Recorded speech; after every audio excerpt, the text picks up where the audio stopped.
Siamo a Sant'Elena, vicino a Monselice, per parlarvi quest'oggi di fattoria didattica, una cosa molto interessante, non solo agriturismo ovviamente, come sempre, e poi i problemi dei consumatori, e poi andremo a visitare i Colli Euganei. Sigla!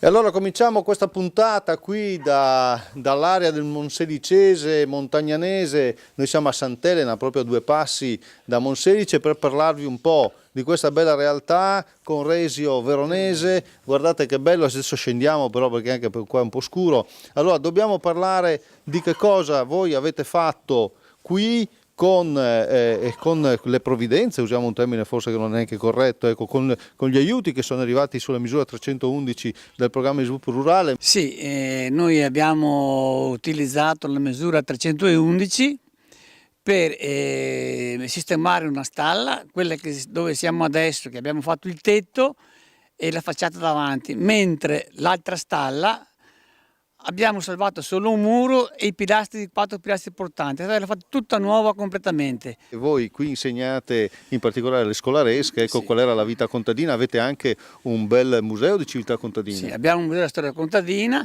e in modo particolare io cerco di trasmettere ai bambini quello che il mio papà e mio nonno mi ha lasciato in eredità. E anche la sua signora peraltro tiene viva la tradizione del pane, lo schissotto, vero? Sì, noi facciamo vedere ai bambini, con i laboratori facciamo vedere il pane, ma lo facciamo vedere proprio tutto come si faceva una volta. Prima di tutto ci vestiamo come una volta e dopodiché il pane, dopo una volta fatto, diamo un pezzetto per ogni bambino che loro lo impastano e salgono la forma, la misura, come vogliono loro. E in agriturismo ovviamente vengono fatte tutte queste attività didattiche. Qui c'è Emma Martinello, la signora veronese, la moglie di Resio, venga qui vicino a me, che ha appena finito di impastare il pane, lo schissotto, complimenti. Allora questa 311, questo PSR, questi soldi che sono arrivati sono stati utili? Ma diciamo che sono stati utilissimi perché il 40% a fondo perduto è un grossissimo aiuto. Io avevo veramente bisogno perché senza quella legge lì la stalla sarebbe ancora rimasta quella di prima. Allora, e terminiamo con una cosa molto carina. Vedete, Resio Veronese scrive libri, scrive poesie, il poeta contadino. Possiamo citare un piccolo verso? Sotto questo cielo, fatto di sole e ombre, lavorando coltivo la mia serenità. Grazie. Linea Claudio De Stefani.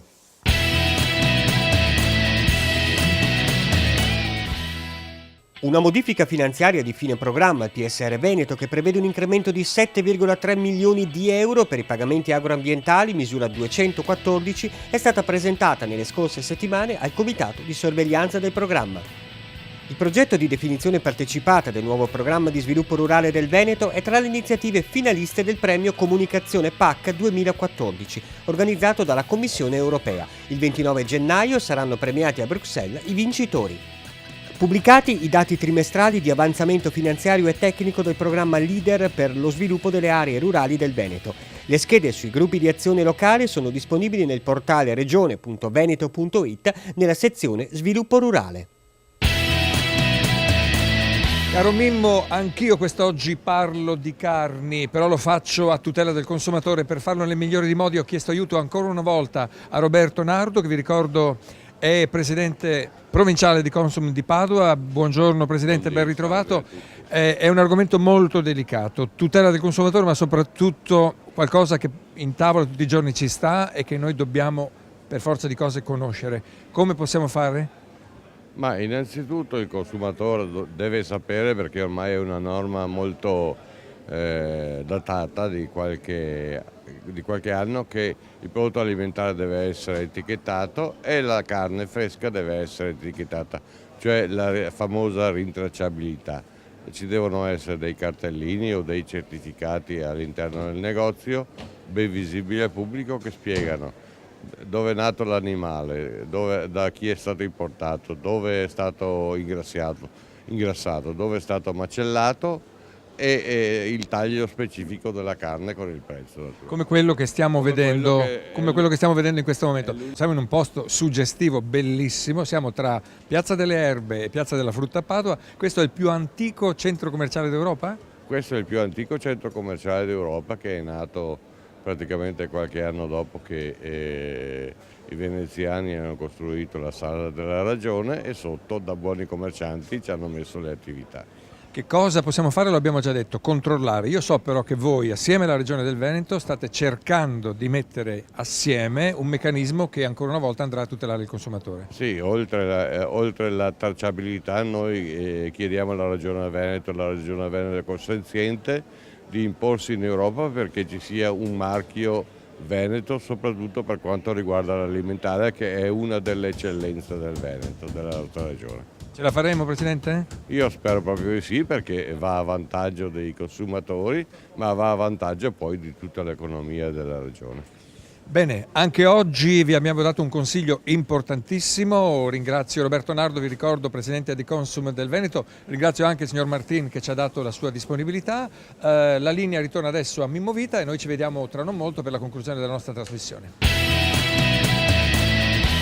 E questi sono vitelloni Chevrolet, che ci stanno a indicare che come questa è una delle attività per cui anche il Veneto è importante in Italia, l'attività di allevamento. Ci siamo spostati, siamo vicini a Montagnana, siamo a Migliadino San Fidenzio. La storia di Azove, questa bella cooperativa, importante cooperativa che si interessa appunto soprattutto di allevamento, il vecchio presidente e il nuovo presidente, ma siamo a casa di Pierluigi Lovo, del presidente però comunque della cooperativa fidentina che ha queste strutture che avevano bisogno di ammodernamento e voi avete attinto ai fondi del programma di sviluppo rurale.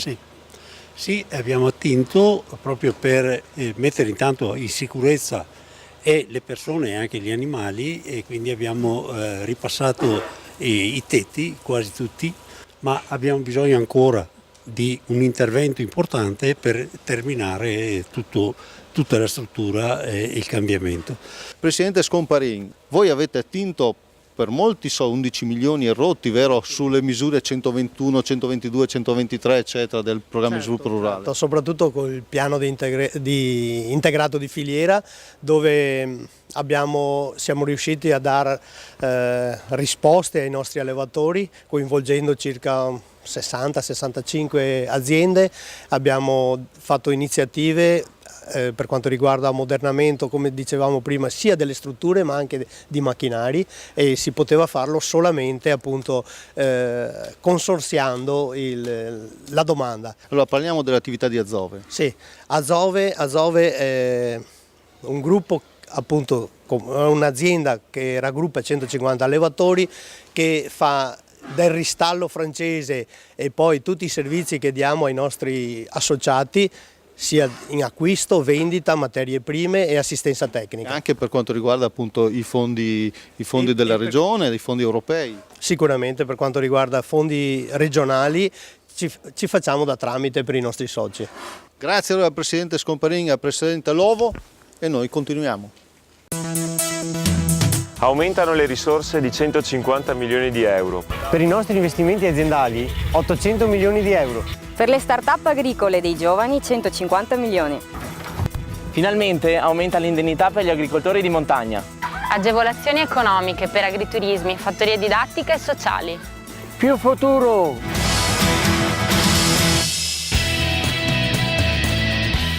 Eccoci assieme per la parte conclusiva della nostra trasmissione quest'oggi. Sono nel cuore del Parco regionale Colli Euganei e sono con il suo presidente Gianni Biasetto, che saluto. Benvenuto Presidente. Benvenuti a voi in questo posto molto bello, secondo me, sarà perché sono il presidente del parco. Lei è di parte, lei è di parte. No, però ve lo assicuriamo, è decisamente così. Dico bene che siamo nel cuore proprio del parco? Sì, siamo leggermente spostati a nord, però siamo nel comune più ampio del parco, il comune di Teolo, e qui siamo in quello che per i padovani è il paradiso terrestre, nel senso che tutte le estati quando fa caldo loro sono qua perché qui si respira aria buona, quindi c'è un esodo proprio verso questo posto che si chiama, lo chiamiamo Piana delle Fiorine. Noi abbiamo investito molto sull'educazione ambientale.